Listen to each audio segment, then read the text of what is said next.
Hello and welcome to my channel.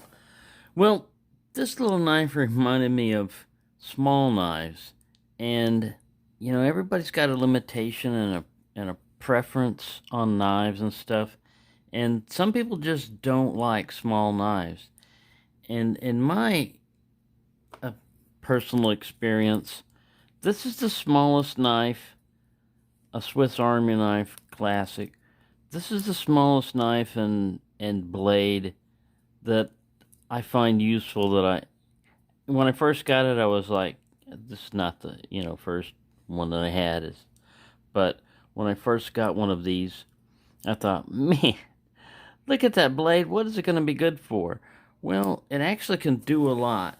But there's a saying of a big knife can do quite a few small knife chores, but a small knife can usually only do small knife chores. And like I said, this was one of the biggest disappointment ones because it has a blade that has even less belly than a um, Swiss Army knife, classic.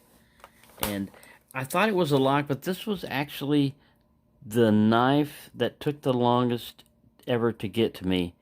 This was the one that took 3 months. I remember because I said, it's a lady leg. I could have walked here from Florida, but it's a little tiny. I don't mind this one. It's got a little bit of a belly to it, a little bit of a clip shape, and it's got a little hole there so you're definitely not going to open any bottles with this one, but you can clip it to a keychain. I was mainly getting it because I like the smooth amber bone.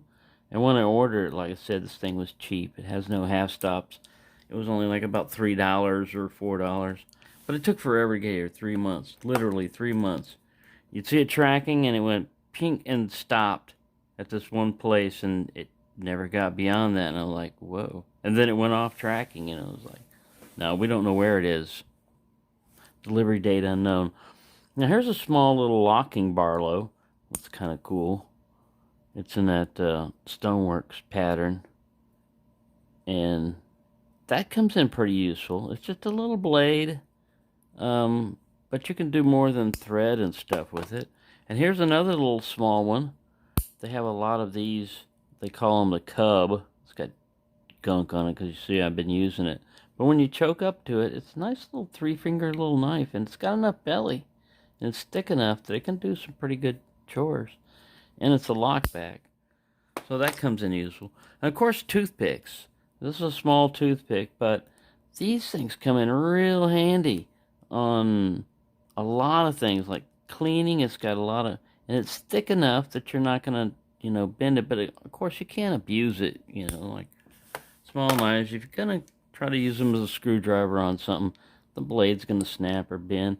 Here's a small cotton sampler. Again, another little small useful little size. Got just a little tiny blade, but it's got quite a bit of belly on it.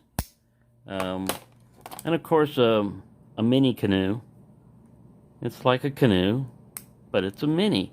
It has quite a bit of blade, and it's got enough belly on it that you can do quite a bit with it.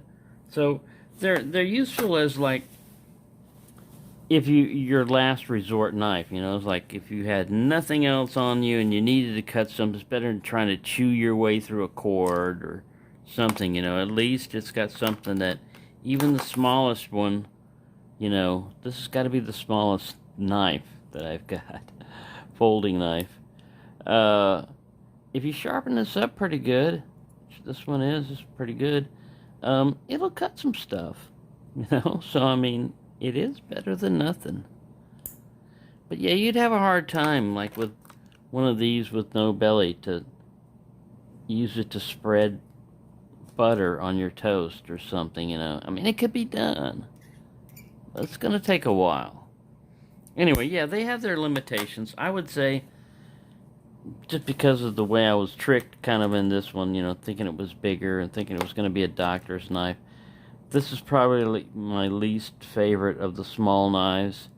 But the rest of these I like. I still, if you learn something, like this cost me $10. This lesson cost me $10. It could easily cost you $100 if you don't know what you're doing. So, I got a bargain on that lesson. And it's not a bad knife, like I said. But, yeah, they have the advantage of, you know, being unobtrusive. They have the disadvantage of easy to lose, easy to wind up in the washing machine, you know. Because you're like, where is this? Where is? And you checked your pants or something, but you didn't check that watch pocket, or they fell out. You know, if they don't have a loop on them or a chain or something like that, they could be in your pocket and they're so lightweight you don't know they're there. So they do have their disadvantages. But then again, they're usually the knife that you have. If you forgot everything, you went out of the house, you just grabbed your keys, like in my case, this is on my keys. This is always on my keychain. So if I got my keys with me, I've got a knife, at least a knife with me. It may not be much, but it's better than this one. This has even got scissors, you know, a nail file, a toothpick. All kinds of good stuff on it. So there you go. Sorry, not anything super special on this one again, but I just wanted to go over little knives because I do like little knives. They come in handy. I wouldn't want to carry one, you know, exclusively as my only knife. Like, oh, this knife will do everything for me. Because no, it won't. It just make me mad that I didn't bring a bigger knife with me. Thank you for watching. Oops, another earthquake. And have a nice day.